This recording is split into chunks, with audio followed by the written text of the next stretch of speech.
Hello and welcome to this video on what is the difference between latent class analysis and factor analysis. My name is Geiser. I'm an instructor with QuantFish, and on this channel I present weekly statistics tutorials.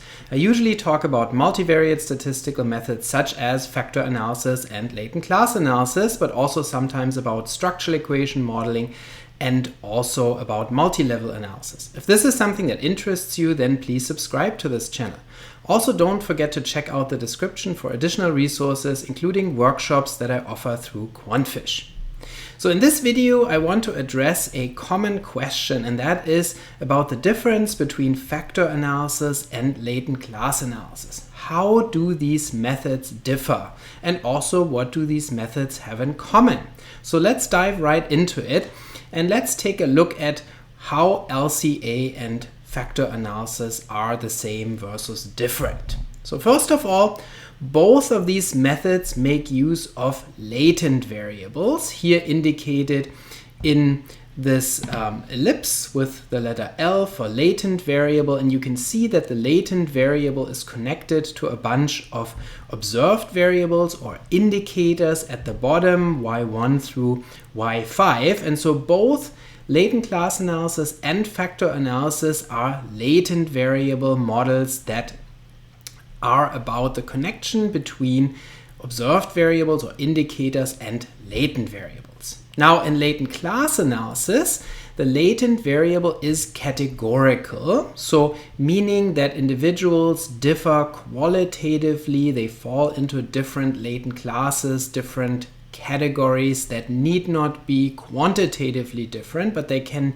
differ purely qualitatively. Or we could say the latent variable here can have a nominal scale level, whereas in factor analysis the latent variables are always continuous or metrical. So in other words, factor analysis assumes that there is an underlying dimension or multiple dimensions on which individuals differ. So inter-individual differences in factor analysis are represented by continuums. So where individuals have a certain standing on a latent factor, for example, a latent factor of intelligence, and that is a quantitative aspect of behavior where there's a more or less. Whereas in latent class analysis, the latent variables can be purely nominal, they can be purely qualitative, where there's no greater than or smaller than, where simply the individuals fall into different groups that are called latent classes,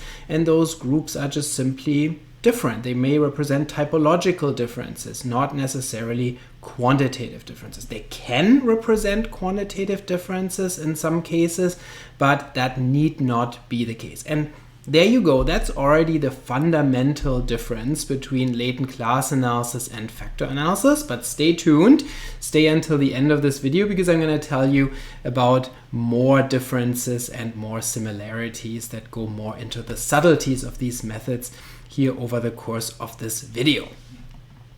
Next are the indicators, and so the indicators in both types of method can be binary or ordinal or continuous. So both latent class analysis and factor analysis allows observed variables to be of pretty much any kind of scale level that you want, binary, ordinal, continuous. And so there's a difference with regard to latent class analysis, and that is that when we have binary or ordinal indicators, so categorical indicators, then we call this classical latent class analysis, or sometimes just simply latent class analysis. Whereas when we have continuous indicator variables, so for example scale scores or test sum scores, then we call this latent profile analysis. And I have separate videos on this channel on both these methods where I talk about in more detail what is latent class analysis, and I talk about in more detail what is latent profile analysis. Also have a video on what is the difference between latent class analysis and latent profile analysis. So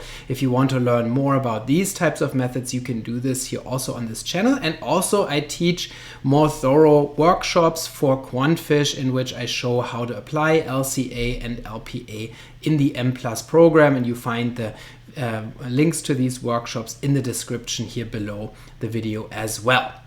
Now with factor analysis, we're totally flexible. We can have binary factor indicators, we can have ordinal factor indicators, or we could have continuous factor indicators, and in each case we call that a factor analysis, and then the difference only lies in the link function, in the types of correlations that we use when we extract our factors. In the case of continuous variables, we use a covariance matrix.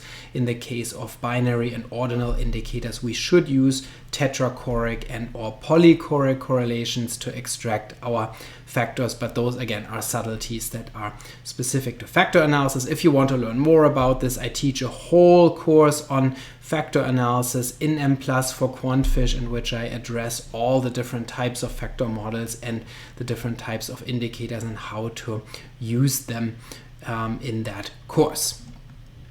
Now let's talk a little bit more about how these methods, LCA versus factor analysis, differ in terms of the input that they use, or we could say in terms of the data. So what is the database that's being used in order to extract either latent classes or latent factors? And so when we talk about classical LCA, again meaning LCA that uses binary or ordinal indicators, then what is being used as input are the observed response pattern frequencies of our binary or ordinal items. And so those response pattern frequencies then are subjected to the analysis, and we're trying to reduce the information that is contained in the response pattern frequencies down to a smaller number of latent classes. So one important goal is data reduction, like it is for factor analysis. So where we have a set of indicators, but we assume that they measure fewer factors. And so here we're assuming that we have a bunch of items and they measure a smaller number of latent classes than there are indicators. When we use continuous indicators to extract latent classes, again, remember we call that latent profile analysis, then the input is different because the variables are continuous. So it doesn't make sense to look at response pattern frequencies in that case, because there would be so many different categories when you have continuous indicator variables. And so therefore in that situation we use as input the covariance matrix and the mean vector. And LPA actually has that in common with factor analysis. In factor analysis, we use the same data, at least for continuous variables. So when we have continuous indicator variables, we again use the covariance matrix and mean vector of our observed variables to extract factors, and we do the same thing in latent profile analysis. Now, in factor analysis, I should again mention that when we use binary or ordinal indicators for a factor analysis, then the input would not typically or should not typically be a covariance matrix and mean vector, but rather it should be the matrix of polychoric correlations and or tetrachoric correlations. What is the output? How do these methods compare in terms of the parameters that are being estimated in each type of analysis? For latent class analysis, again, classical latent class analysis with categorical, meaning binary or ordinal indicators, the output first of all would be the class probabilities or class proportions. So there is a parameter in LCA that estimates the size of each class in terms of a probability or proportion, so that we can find out how large those classes are, and those class probability parameters sum up to 100% or 1.0, because everybody has to be in one and only one latent class. And then second are the conditional response probabilities for each item in each class. So each item for each category has a probability with which this item category is endorsed for a given class, and that's what's used to interpret the classes, because that shows us whether, for example, somebody is high on an item in a given class or low. So those are comparable to factor loadings, as we will see later when we talk more about factor analysis. In terms of the item parameters, the conditional response probabilities characterize what the latent classes mean, and we'll see that later in the example. And that parallels what factor loadings are for in factor analysis, where those loadings are used to interpret the factors. Next is LPA. So what is the output for a latent profile analysis where the classes are being extracted based on continuous indicator variables? And so again, we have class probabilities in LPA that tell us about the class size of each class, the relative size. And that's exactly the same type of parameter that we estimate in classical LCA as well. But then since we have continuous indicator variables in LPA, we no longer estimate conditional response probabilities, again, because there would be too many different response options. For continuous variables, there are so many possible categories, and so that wouldn't be efficient to estimate all those. And so instead of that, we estimate class-specific means as the primary item parameter, so to say, of an LPA that allows us to interpret the classes. And so those are class-specific or conditional means that are estimated for each indicator in each class, so that we can then look at profiles of means that may differ between the different classes. Furthermore, LPA also allows us to model the variance-covariance structure of the data if we like. So sometimes we ignore the variance-covariance structure in a way, so we don't really put any thought into how to specify variances or covariances between indicators, and we focus on the means in LPA, but those could also be modeled. The variance and covariance structure could differ between classes. And then in factor analysis, we have for the items intercepts, factor loadings, and error variances and potentially error covariances or error correlations that may be specified.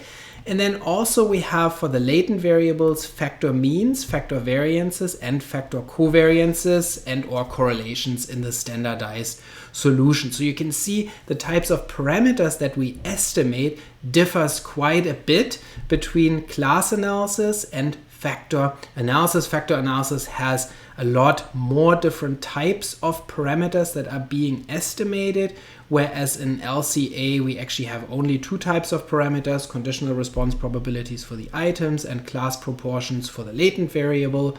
And in LPA we have class proportions as well as class-specific means, variances, and covariances. Next, I want to talk about major goals of those types of methods before I'm going to show you an example. In latent class analysis and latent profile analysis, our main goals are to examine typological or qualitative differences between individuals, so meaning individuals are assumed to differ in kind rather than in degree. That's an important difference between class analysis and factor analysis, where in factor analysis the idea is that there are quantitative differences between individuals that are reflected by one or more factors. Another goal of class analysis is data reduction, and that parallels what we do in factor analysis. And also one goal is to determine the number of classes, in particular when we use these methods in an exploratory way. So ELCA and ELPA here stand for exploratory latent class and latent profile analysis. Then oftentimes we have no idea about the number of classes and how many we need, and also what these classes look like. So our goal may be data reduction, so reducing response pattern frequencies down to a smaller number of classes. And then in confirmatory LCA and confirmatory LPA, we might have a typological model that we want to test. So there might be a priori a theory that there may be, for example, 3 personality types or other already established typological models that we would like to test empirically, and then we can use these methods in a confirmatory way, much in the same way as we use confirmatory factor analysis for dimensional models. Another goal is to examine the reliability of the classification once we have decided on a class solution. So to find out how reliably are individuals classified into their most likely latent class as an indicator of the reliability of the classification. And we often seek to link our latent class variable to external variables. So we want to find out, for example, are the classes linked to gender, age, other variables where those classes may differ. And that's often one step in validating the latent classes and or to find out more about the properties of those latent classes. In factor analysis, we focus on quantitative differences. So the idea here is that there's one or more dimensions, so meaning a dimension where individuals differ quantitatively, where, for example, some individuals are more intelligent than others, some individuals are more extroverted than others, and so where differences between individuals are best expressed in terms of quantitative differences. Data reduction may also be a goal. For example, we may have a large number of items or variables and we want to find out, can we reduce those items or variables to a smaller number of factors? How many dimensions are being measured with those indicators, and then maybe not every variable measures a separate dimension. And so in exploratory factor analysis, often that's an important question, is how many factors do we need in order to reduce a set of variables. And so the idea here is that we classify variables, so to say, in factor analysis, whereas in class analysis we classify individuals. And that's maybe an important point to understand a key difference between class analysis and factor analysis. Class analysis is about classifying people or individuals, whereas factor analysis is more about classifying variables into sets of homogeneous variables that measure a common factor, whereas in class analysis we want to have a homogeneous group of people that belong to the same latent class and or other latent classes. In confirmatory factor analysis, we test a dimensional model. So we have a theory about, for example, 5 factors of personality, the big 5, and then we want to test this model with CFA to see if that fits our empirical data. And that parallels what we do in LCA when we have confirmatory LCA and we want to test a typological model that prescribes a certain number of latent classes a priori.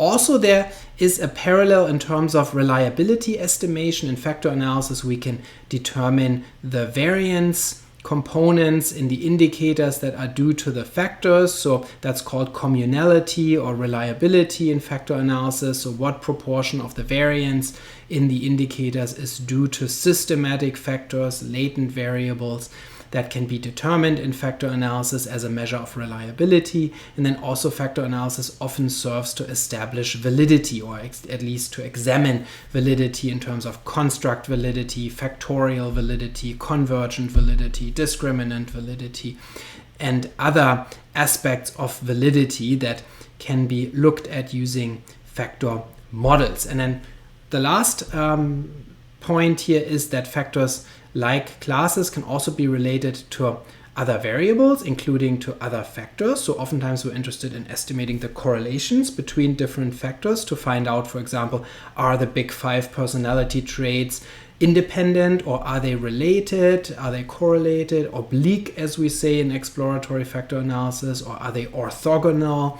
Meaning uncorrelated. That's often of interest, and we can relate the factors to other variables as well, such as age and gender, or we can relate them to other latent variables in extended structural equation models where there might be regressions of factors on other variables and so on. So you can see there are some parallels between class analysis and factor analysis in terms of the goals. However, the key difference lies in the scale level of the latent variables in terms of that being categorical in class analysis versus continuous in factor analysis. Now let's take a look at an example for, first of all, an example of latent class analysis. And so in this example here, I have 5 items from a computer game questionnaire. The items are binary or dichotomous, and I'm measuring a latent class variable C here. And in this case, a 3-class solution was selected based on fit statistics. So